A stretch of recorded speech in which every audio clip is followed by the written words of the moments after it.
विद्यार्थियों, स्वागत है आप सबका। शिव सिंह सेंगर का जो इतिहास ग्रंथ है शिव सिंह सरोज, उसमें कुल रचनाकार हैं 1003। कितने रचनाकार हैं? 1003, जिसमें हिंदी के जो रचनाकार हैं वो 769 हैं। कितने हैं? 769। ये मैं इसलिए बता रही हूँ कि जो इसके पहले मैंने पढ़ाया है तो वहाँ पर हमने 1003 ना कहकर 103 कह दिया है। तो आप लोग, ये मुझसे गलती हो गई है तो इसको आप लोग ध्यान रखेंगे, सही कर लेंगे।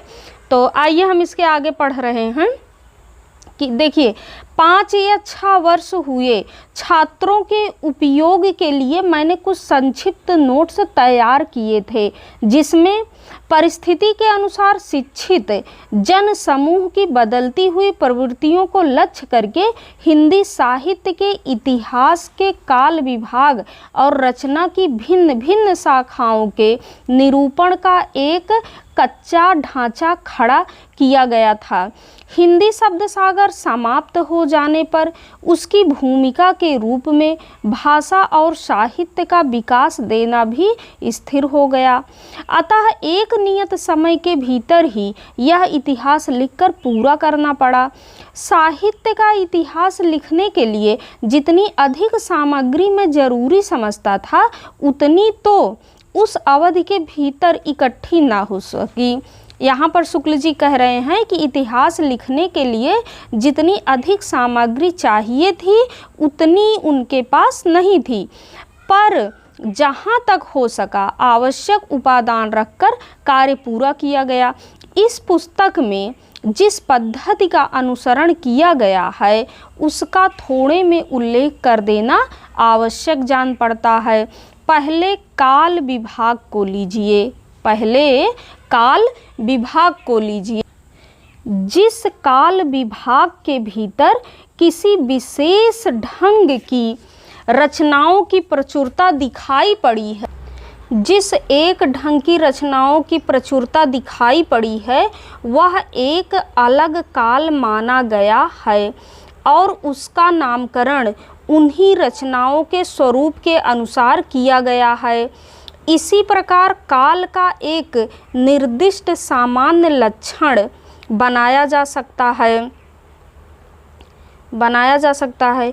किसी एक ढंग की रचना की प्रचुरता से अभिप्राय यह है कि दूसरे ढंग की रचनाओं में से चाहे किसी एक ढंग की रचना को लें, वह परिमाणों में प्रथम के बराबर न होंगी।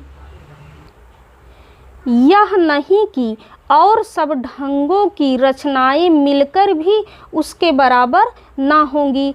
अब यहाँ ध्यान दीजिए, इनका कहने का तात्पर्य है कि जैसे किसी काल में अलग अलग ढंग की रचनाएं मिलती हैं, जैसे मान लीजिए आदिकाल की बात करते हैं तो वहाँ वीर गाथात्मक रचनाएं भी मिलती हैं, श्रृंगार रस प्रधान और धर्म ग्रंथ से युक्त, जैसे जो जैन धर्म ग्रंथ थे या और भी धर्म ग्रंथ थे, उसमें जो दोहे वगैरह थे, या अपभ्रंश की रचनाएं। तो शुक्ल जी का कहने का आशय है कि अलग अलग ढंग की रचनाएं चाहे अधिक हों, है ना, और एक ढंग की रचना, जैसे मान लीजिए एक ढंग की रचनाएं 10 हैं और अलग अलग ढंग की रचनाएं 10 से अधिक 20-25 हैं, तो इन्होंने जो नामकरण किया है वो एक ढंग की रचनाओं के आधार पर किया है। जैसे वीर गाथात्मक रचनाएं 10 हैं और अलग अलग ढंग की रचनाएं 4-5 रचनाएं अपभ्रंश की हैं, 6-7 रचनाएं धर्म ग्रंथ से संबंधित हैं और 2-4 रचनाएं श्रृंगार से संबंधित हैं। तो ये सब मिलाकर भले ही वो गिनती में अधिक हो जाती हैं, लेकिन यहाँ पर इन्होंने जो नामकरण किया है वो एक ढंग की ही रचनाओं के आधार पर किया है। देखिए, यह नहीं कि और सब ढंगों की रचनाएं मिलकर भी उसके बराबर न होंगी। जैसे यदि किसी काल में 5 ढंग की रचनाएं 10, 5, 6, 7 और 2 के क्रम में मिलती हैं, यहाँ पर ये जो क्रम दिया गया है, इन्होंने जो 12 रचनाओं के आधार पर आदिकाल का नाम वीर गाथा काल रखा है, तो वो उन्हीं रचनाओं का क्रम है, आगे आपको मिलेगा। तो जिस ढंग की रचना की 10 पुस्तकें हैं उसकी प्रचुरता कही जाएगी, यद्यपि शेष और ढंग की सब पुस्तकें मिलकर 20 हैं। यह तो हुई पहली बात, है ना, वही चीज़ जो आपको हम बता चुके हैं। दूसरी बात है ग्रंथों की प्रसिद्धि। किसी काल के भीतर जिस एक ही ढंग के बहुत अधिक ग्रंथ प्रसिद्ध चले आते हैं, उस ढंग की रचना उस काल के लक्षण के अंतर्गत मानी जाएगी, चाहे और दूसरे ढंग की अप्रसिद्ध और साधारण कोट की बहुत सी पुस्तकें भी इधर उधर कोनों में पड़ी मिल जाया करें। प्रसिद्धि भी किसी काल की लोक प्रवृत्ति की प्रतिध्वनि है। प्रसिद्धि भी किसी काल की लोक प्रवृत्ति की प्रतिध्वनि है। सारांश यह है कि इन दोनों बातों की ओर ध्यान रखकर काल विभागों का नामकरण किया गया है।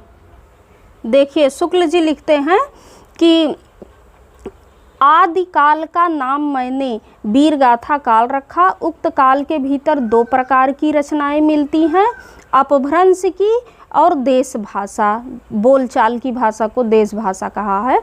अपभ्रंश की पुस्तकों में कई तो जैनों के धर्म तत्व निरूपण संबंधी जो साहित्य की कोटि में नहीं आती और जिनका उल्लेख केवल यह दिखाने के लिए किया गया है कि अपभ्रंश भाषा का व्यवहार कब से हो रहा था। साहित्य की कोटि में आने वाली रचनाओं में कुछ तो भिन्न भिन्न विषयों पर फुटकल दोहे हैं, जिनके अनुसार उस काल की कोई विशेष प्रवृत्ति निर्धारित नहीं हो जा सकती। साहित्यिक पुस्तकें केवल 4 हैं। देखो अपभ्रंश भाषा की ये 4 पुस्तकें ही मानते हैं जो साहित्यिक हैं, जिसमें एक है विजयपाल रासो, हम्मीर रासो, कीर्तिलता, कीर्ति पताका। विजयपाल रासो, हम्मीर रासो, कीर्तिलता, कीर्ति पताका। इसको याद करने के लिए जैसे हमने यहाँ लिखा है कि विहकी 2 अपभ्रंश। वी से विजयपाल रासो, हा से हम्मीर रासो और की से कीर्तिलता, कीर्ति पता 2 लिखा है कि मतलब 2 बार की। तो विहकी 2 अपभ्रंश, विजयपाल रासो, हम्मीर रासो, कीर्तिलता, कीर्ति पताका। और देसी भाषा काव्य की 8 पुस्तकें प्रसिद्ध हैं, जिसमें खुमान रासो, बीसल देव रासो, पृथ्वीराज रासो, जयचंद्र प्रकाश और देखिए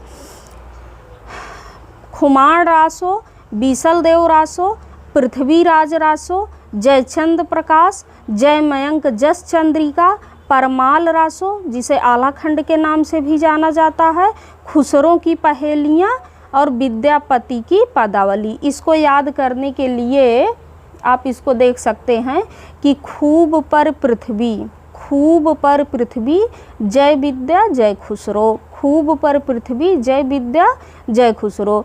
देखो खूब से खू से खुमान रासो, बा से बीसल देव रासो और पर से परमाल रासो, पृथ्वी से पृथ्वीराज रासो, जय विद्या है ना, जय से जयचंद्र प्रकाश, जय से जयचंद प्रकाश है ना। अब विद्या से कौन हो जाएंगे, विद्यापति। कौन सी रचना होगी, विद्यापति की पदावली। तो जय विद्या से जयचंद्र प्रकाश और विद्यापति पदावली। जय खुसरो है ना, जय खुसरो, तो जय से जय मयंक जस चंद्रिका और खुसरो से खुसरो की पहेलियाँ। इसके आगे हम अगले वीडियो में देखेंगे। धन्यवाद।